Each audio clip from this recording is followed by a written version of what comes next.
وہ خالصتان کی صورت میں وہ شناخت ہے. جو خالصہ تحریک ہے، خالصتان کی تحریک ہے، یہ وہی کچھ ہے. ہندوستان کو پرابلم یہی ہے کہ یہاں سے زمینوں سے یہ پتہ نہیں کسانوں نے کیا کما کہ یہ باہر چلے گئے ہیں، سیٹل ہو گئے ہیں، اور وہاں پہ بھی امیر سے امیر ہوتے جا رہے ہیں. وہاں سے یہ ان کی جو تو یہ تو خالصتان بنا لیں گے. یہ تو خالصتان کے لیے ان کے لیے بڑا آسان ہو گیا. اس لیے جہاں سے یہ اس لیول تک پہنچے ہیں، انہوں نے اسی کے اوپر پابندیاں لگانی شروع کر دی. یہ مقصد جو ہے کسانوں کو ٹارگٹ کرنا، اصل میں ان کا مقصد ہی وہی ہے کہ جو سکھ اس کسانی سے اس لیول پہ پہنچے ہیں ان کو خراب کر دو تاکہ یہ خالصتان نہ بنا سکے. لیکن ایک بات یاد رکھیے گا،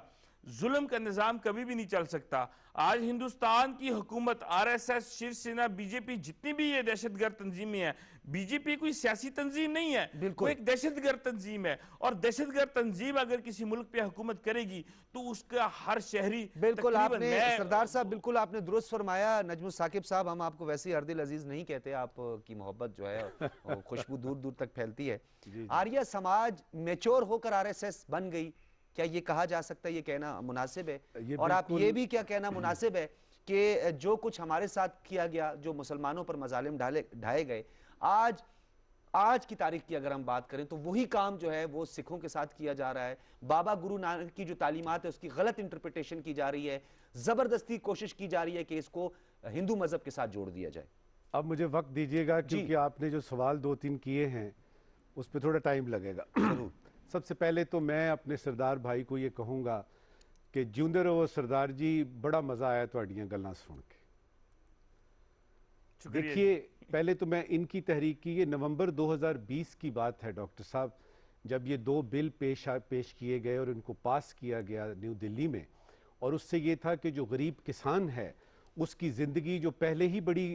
یعنی اجیرن تھی اس کو اور اجیرن کر دیا گیا. اس کے پیچھے آپ اگر جائیں گے تو آپ کو پتہ لگے گا کہ حکومت کا مقصد، جس طرح یہ سردار جی نے بولا، کہ یہ نہیں تھا کہ ایک مثلا آپ نے جو آپ کی فصلیں ہیں ان کو آپ کیسے کاٹیں گے، کیا ریٹ ہوں گے، صرف یہاں تک بات نہیں تھی. بات تھی کہ ان سکھوں کو دبایا جائے.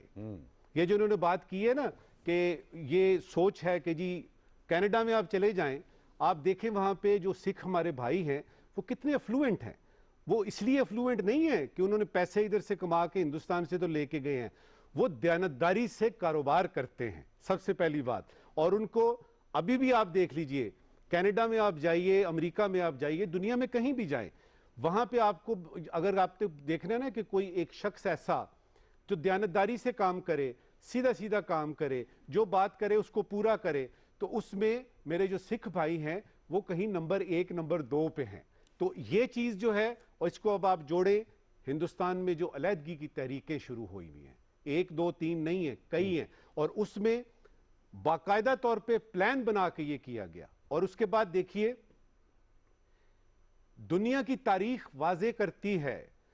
کہ آپ سب کے ساتھ پنگا لے سکتے ہیں، ڈرامہ کر سکتے ہیں، ان کو دبا سکتے ہیں، ان کے ساتھ آپ ظلم کر سکتے ہیں، لیبررز کے ساتھ، کسانوں کے ساتھ نہیں آپ نے کرنا. کیونکہ جس دن آپ نے اپنے مزدور اور کسان کے ساتھ چکر چلایا، آپ کی پوری اکانومی ستیہ ناش ہو جائے گی، کلیپس کر جائے گی، اور وہی ہونے کے امکانات ہیں. جو ورلڈ فوڈ پروگرام ہے وہ پریشان ہے. اب دیکھیے کتنا بڑا رسک لیا مودی سرکار نے کہ بھائی بات چیت کرتے ہیں، آؤ سردار جی بیٹھو گل بات کرنے، آؤ ادھر بیٹھو اسی ادھر بہنے ہیں، کیا مسئلے ہیں آپ کے. وہ نہیں کیا. پھر یہ ہوا کہ جب نیو دلی کے گیٹ سے اندر داخل ہوتے ہیں یہ سارے، ان کے ٹریکٹرز اور ان کی سائیکلیں اور ان کا بچوں سمیت، پھر یہ لوگ کرتے ہیں ٹینٹ وہاں لگا لیتے ہیں، کھانے پینے کا بندوبست کر لیا، کتابیں آ گئیں وہاں پہ. یہ تحریک وہ تحریک نہیں ہے. ذرا غور سے میری بات سنیے گا. دیکھیے پگڑی سنبھال جٹا ایک تحریک شروع ہوئی تھی، یہ بھی انہوں نے شروع کی تھی، اور اس کے مقاصد بھی ایسے ہی تھے، لیکن اتنے منظم طریقے سے نہیں تھی. اس وقت ہندوستان میں جتنے بھی سکھ برادران ہمارے ہیں ان کو اچھی طرح سے پتہ لگ گیا ہے کہ جیتیں گے یا مریں گے. اچھا یہ ان کا سلوگن ہے، یا جیتیں گے یا مریں گے. اور یہ سٹیج پگڑی سنبھال جٹا والی نہیں ہے. اس وقت بڑی سیریس صورتحال ہے. اور اس کو آپ دیکھیں اسی یعنی تحریک کی بات ایمنیسٹی انٹرنیشنل والے کر رہے ہیں. بالکل اسی میں آپ کو برٹش پارلیمنٹیرین نظر آ رہے ہیں جو کھڑے ہو کے تقریریں کر رہے ہیں جی ہاں کہ یہ دنیا کی سب سے بڑی جمہوریت ہے ہندوستان, یہ سب سے بڑی جمہوریت میں یہ کیا ہو رہا ہے. سر تھی نہیں یعنی اس میں بھی آتے ہیں, ہاں لیکن ابھی تک تو وہ کہتے ہیں نا سب سے بڑی جمہوریت ہے. یہ جمہوریت میں ایسا ہوتا ہے کہ آپ اپنے ہی لوگوں کو, ابھی آپ نے گولڈن ٹیمپل کی بات کی, وہ تو ایک سیاہ داغ ہے ہندوستان کی جمہوریت پہ کہ آپ اپنے ہی لوگوں کے خلاف اپنی فوج اور پولیس اور سیکیورٹی فورسز کو یہ یعنی مقبوضہ کشمیر میں آ جائیے. بالکل. اب اس میں یہ ہے کہ جو آپ نے پوچھا ہے کہ یہ کیا اسی کی شکل ہے, اور بھائی جان ہندو آپ اگر ان کا سمجھے نا مہا بھارت کا کیا مطلب ہے, جی ہاں اکھنڈ بھارت کا کیا مطلب ہے, ایک اکھنڈ بھارت یا مہا بھارت کے کانسیپٹ کو جو آپ سمجھیں گے آپ کو پتہ لگے گا کہ وہ علاقہ جس کو کہ ہندوستان کہتے ہیں اس میں ہندو صرف چاہتا ہے کہ ہندو رہے, ہندو رہے. اور یہ جو تحریک آپ کی ہے یاد رہے کہ صرف میرے سکھ بھائی نہیں ہیں اس میں دلت شامل ہیں, بالکل اس میں شودر شامل ہیں, اس میں آپ کے جرنلسٹ شامل ہیں, اس میں آپ کے سول رائٹس کے جو ایکٹیوسٹ ہیں وہ شامل ہیں. اب یہ تحریک کسی قسم کی گفتگو نہیں چاہتی, اور یہ کہاں جا رہی ہے اللہ ہی جانتا ہے, اور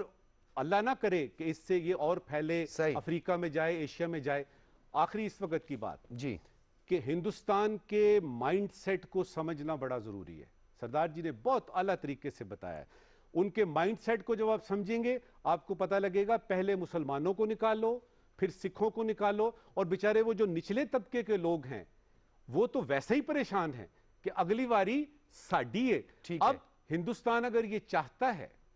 کہ پورے ہندوستان میں صرف ہندو رہیں اور جموں اینڈ کشمیر میں بھی صرف ہندو رہیں تو یہ اس کی خام خیالی ہے, بالکل ایسا نہیں ہو سکتا. صحیح. اے وی ایم صاحب, ہم ان کی تمام تحریک اور ان کے جو ذیلی ادارے ہیں, چاہے اس میں بجرنگ دل ہے, شیو سینا ہے, RSS ہے, اور جو ان کے دیگر جو ذیلی تنظیمیں ہیں جو اس وقت مظالم ڈھا رہے ہیں نہ صرف مسلمانوں پر, سکھوں پر, دلتس پر, شودرز پر, کرسچنز پر, ساؤتھ ایسٹ اسٹیٹس کی جو حالت ہے, آزادی کی جو تحریکیں جس طریقے سے تیزی سے آگے بڑھ رہی ہیں, آپ کیا سمجھتے ہیں کہ یہ کچھ لوگوں کا, کچھ آبزرورز کا یہ بھی خیال ہے کہ یہ قصداً نریندر مودی ہندوستان کا دشمن بنا ہوا ہے, اور یہ بات ہم نہیں کہہ رہے, مبصرین نہیں کہہ رہے, راہل گاندھی نے بھی اس بات کی تصدیق کی ہے کہ ہندوستان کے لیے کسی دشمن کی ضرورت نہیں ہے, اس کے لیے ہندوتوا اور RSS کا نظریہ ہی کافی ہے. دیکھیں بنیادی طور پہ تو بی جے پی نے یا مسٹر مودی نے ایک مائنڈ سیٹ کریٹ کیا, ایک نظریہ بنایا تاکہ سیاسی طور پہ وہ ایک قبولیت یا مقبولیت حاصل کریں ہندوستان میں, اور اس نیریٹو کو انہوں نے بیس کیا ایک ہندو سپریمیسی کے اوپر یا ایک نسل پرستی کے اوپر, اور بتدریج اس کی بات کرتے کرتے, اس کو عام کرتے کرتے انہوں نے اب ہندوؤں میں یہ تاثر قائم کر لیا ہے. اور اس میں چاہے وہ مسلمانوں کے خلاف بات کر رہے ہوں, پاکستان کے خلاف بات کر رہے ہوں, اور ہم دیکھتے ہیں کہ جب بھی ان کے ہاں کوئی انتخابات ہوتے ہیں پاکستان کارڈ کو یقیناً استعمال کرتے ہیں, اور انتخابات سے فوراً پہلے پاکستان کے خلاف ایک الزامات کی بوچھاڑ ہو جاتی ہے. پھر ہم نے دیکھا کہ سرجیکل سٹرائک کے پروگرام بنے اور پھر جعلی قسم کے انہوں نے واقعات بھی کریٹ کیے, اور بدقسمتی سے ان واقعات کا ان کے الیکشن رزلٹ کے اوپر ایک کافی مثبت اثر پڑا. صحیح. اور جس سے بی جے پی کی قیادت ایک طرح سے کنونس ہو گئی کہ یہ فارمولہ بہت کامیاب فارمولہ ہے, اور اس سے یہ چیز بھی عیاں ہو گئی کہ انہوں نے اپنے عوام میں اس منشور کو مقبول کرا دیا ہے. اور اس کے ساتھ ساتھ ہم یہ دیکھتے ہیں کہ بی جے پی کی قیادت نے اپنے عوام کو یہ بھی باور کرا دیا ہے کہ شاید ہندوستان ایک دنیا کی ایک بڑی طاقت بن چکا ہے, اور اس کو ایک حق حاصل ہو گیا ہے کہ ہندوستان کو اپنی مرضی کے مطابق ڈھالے, اور اس میں اس کی مرضی میں یہی چیز شامل ہے کہ ہندوستان ہندوؤں کے لیے, اگر آپ ہندو ہیں تو آپ یہاں سارے ہندوؤں کے لیے بھی نہیں ہے. وی ایم صاحب آپ بہتر مجھ سے جانتے ہیں, وہ دلتس کے لیے نہیں ہے, شودر کے لیے نہیں ہے, دیگر مذاہب کے لیے نہیں, ایون تمام برامنز کے لیے بھی نہیں ہے. ان کے برامن کا بھی ایک اسپیسیفک جو سپرمسٹ ہیں, تو یا تو آپ ہندوستان چھوڑ دیں یا پھر آپ ہندو مذہب اختیار کر لیں. ادروائز ان کے بقول ہندوستان میں اور کسی شخص کے لیے جگہ نہیں ہے. اور چاہے وہ اس کو آپ دیکھ لیں, آپ جو سٹیزن شپ ایکٹ وہ بنایا, امینڈمنٹ ایکٹ بنایا انہوں نے, اور پھر ہم دیکھتے ہیں کہ کشمیر کا اسٹیٹس انہوں نے تبدیل کر دیا اور اس کو ایک اپنے لیے ایک فتح قرار دیا, اور اپنی پچھلے جو گزری حکومتیں ہیں ان کو ایک بطور کمزوری کے دکھایا کہ ان میں اتنی ہمت نہیں تھی, اور یہ ہم ہی ہیں جنہوں نے یہ کارنامہ انجام دیا. اور اب اس کے ساتھ ساتھ ہم یہ بھی دیکھتے ہیں کہ کشمیر میں بالخصوص جو مسلمان تھے ان میں بھی اب یہ احساس اجاگر ہو چکا ہے, اور وہ بھی اب کنونس ہو چکے ہیں کہ جو ہندوستان کا مقبوضہ کشمیر ہے اس کے جو قیادت تھی, سیاسی قیادت, ان میں بھی یہ احساس اب زور پکڑ چکا ہے کہ ان کے جو بزرگوں نے جو فیصلہ کیا تھا 1947 میں ہندوستان کا ساتھ دینے کا, وہ غلط تھا. اب انہیں جبکہ قائد اعظم ان کو یہ سمجھاتے رہے کہ اگر انہوں نے ہندوستان کا ساتھ دیا تو تاعمر ان کی آئندہ آنے والی نسلیں بھی ہندوستانی قیادت کو یا ہندوؤں کو اپنی وفاداری کا یقین دلانے کی کوشش کرتی رہیں گی, اور وہ نہیں ہو پائے گا. اور وہی ہوا, اور اب انہیں اس چیز کا یقین ہو گیا, اور اب اپنی اس غلطی کا احساس ہے کہ ان کے بڑوں نے یا ان کے بزرگوں نے یہ غلطی کی اور قائد اعظم کا ساتھ نہ دے کر, اور اگر وہ قائد اعظم کا کہا مان لیتے تو شاید انہیں یہ دن نہ دیکھنا پڑتا. صحیح. اچھا ایویم صاحب, آپ نے ابھی بات کی ہندو سپریمیسی کی بات آپ نے کی, اور ایک طرف اگر ہم تضادات دیکھیں تو ایک بہت لمبی تفصیل ہے. اکھنڈ بھارت یا مہا بھارت جس کی بات کی جاتی ہے, اگر تو اس میں سے شودرز نکال دیں, اگر اس میں دلتس نکال دیں جو ہندوؤں میں سب سے بڑی پاپولیشن ہے, سب سے بڑی ہے, میجورٹی میں ہے, اور باقی مذاہب کو اگر آپ نکال دیں, پھر براہمنز کا بھی ایک مخصوص طبقہ جو ہے وہ اکھنڈ بھارت کی بات کرتا ہے, اور باقی جو ہے شیف کی دھرتی کہلاتی ہے پوری اکھنڈ بھارت, پوری دنیا جو ہے, مطلب اس خطہ سارا جو شیف کی دھرتی ہے, ہم تو سارے ناپاک ہیں, یہی پاک لوگ ہیں برہمنز. تو پھر مجھے یہ بتائیں, پھر ہم یہ کہہ دیں کہ نریندر مودی آپ کو نیو دہلی کی چند سڑکیں مبارک ہوں, سب تو نکال دیا آپ نے نا, پوری دنیا میں اکھنڈ بھارت میں کہاں بسانا ہے ان برہمنز کو؟ یہ پاگل پن ہے, بیوقوفی نہیں ہے, یہ کیا ہے؟ اور میں یہ سمجھتا ہوں شاید یہ بھی قدرت کا ایک نظام ہے کہ بالآخر یہ خود اپنے پاؤں پہ کلہاڑی مار رہے ہیں, اور انہیں اس چیز کا اس وقت اندازہ نہیں ہو رہا کہ جب اس ڈگر پہ وہ چل پڑے ہیں, جب انہوں نے ایک نیریٹو, ایک بیانیہ بنا لیا ہے اور اپنے عوام کو اس کے اوپر تیار کر لیا ہے, اس کو قبولیت انہوں نے حاصل کر لی ہے, تو بالآخر ان کا جو ایک دنیا میں تاثر قائم ہو چکا تھا سب سے بڑی جمہوریت کا, انسانی حقوق کا, وہ اب میں سمجھتا ہوں کہ دھڑام سے گر پڑا ہے. اور اب دنیا کے اوپر یہ چیز عیاں ہو چکی ہے کہ آبادی کے لحاظ سے تو شاید یہ اپنے آپ کو جمہوری ملک کہہ سکتے ہیں, کہ سب سے بڑی جمہوریت کہہ سکتے ہیں, لیکن حقیقت میں جو انسانی حقوق کی پامالی وہاں پہ ہو رہی ہے, جو وہاں پہ اقلیتوں کے ساتھ سلوک روا رہ رہا ہے, اس کے تحت اب یہ قطعاً اس اعزاز کے لائق نہیں ہے کہ یہ دنیا کی سب سے بڑی جمہوریت ہے. اور اب ہم دیکھتے ہیں کہ جیسا کہ ابھی ذکر ہوا کہ دنیا کے بہت سے کیپٹلز میں یہ, اور بہت سی پارلیمنٹ میں یہ چیز ڈسکس ہو رہی ہے کہ ہندوستان میں اقلیتوں کے حقوق کو پامال کیا جا رہا ہے, وہاں پہ ظلم و بربریت روا ہو رہی ہے. تو میں سمجھتا ہوں کہ اب ہندوستان کے لیے مزید اس روش کو لے کے آگے چلنا جو ہے وہ دشوار ہوتا چلا جا رہا ہے. ابھی حال ہی میں ہم دیکھتے ہیں کہ انہیں ایک اپنے فورن ڈپلومیٹس کو لے جا کے کشمیر کا دورہ کروانا پڑا, صرف یہ ظاہر کرنے کے لیے کہ دیکھیں جی حالات وہاں پہ پرامن ہیں اور وہاں پہ جو شہری ہے وہ خوش ہیں. لیکن ان لوگوں پہ یہ چیز عیاں ہو گئی کہ قطعاً یہ ایسی صورتحال نہیں ہے. تو اب میں سمجھ رہا ہوں کہ بھارت کے اوپر اب یہ پریشر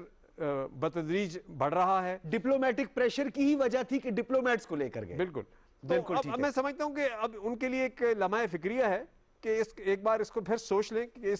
اپنے سردار جی کے پاس بھی چلتے ہیں. وی ایم صاحب آپ نے بڑی ایک اہم بات کی ہے, اس بات کو آگے بڑھاتے ہیں, اور میرا سوال آپ سے بھی سردار صاحب یہی ہے, سکھ تسی سارے نکل جاؤ ہندوستان, تو باقی رہ گئے نے دلت بھی نکل جان گے, پیچھے کچھ رہ گئے, آپ کرسچنز رہ گئے, مسلمان رہ گئے, مسلمانوں کی بھی دنیا کی سب سے بڑی اس وقت مینورٹی جو ہے وہ بھی وہاں پہ آباد ہے, وہ بھی نکل گئے. یہ کس کو بیوقوف بنا رہے ہیں نریندر مودی؟ یہ آر ایس ایس کس کو بہکا رہے ہیں؟ یہ اکھنڈ بھارت جو بنانے جا رہے ہیں, مہا بھارت, اس مہا بھارت میں یہ 4 سے 5% جو برہمنز کے طبقہ ہے یہ پورے اس پر جو ہے آباد ہوں گے جا کے. یہ کنفیوژن نہیں ہے, یہ کیا ہے؟